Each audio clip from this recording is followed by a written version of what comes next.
দীপশিতার পার্টির এক 22 লাখি গাড়ি চড়া নেতা 15 বছর ধরে চেষ্টা করো একবারও ভোটে জিততে পারিনি, এর 100 দিনের মধ্যে বিজেপিকে প্রশ্নের কাঠগড়ায় তুলে দিচ্ছে।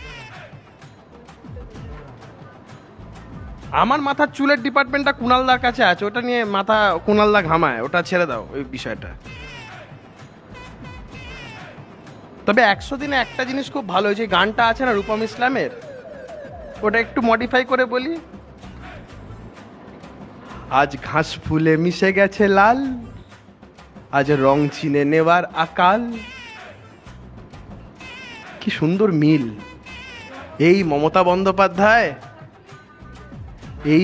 বন্দ্যোপাধ্যায়, লাল জামানার বিরুদ্ধে, লাল চোখের বিরুদ্ধে, লাল ঝান্ডার বিরুদ্ধে লড়তে হবে একসাথে। কি সুন্দর। তোমার সাথেও কুণালদাকে পাশাপাশি কি সুন্দর লাগছে, মিষ্টি লাগছে।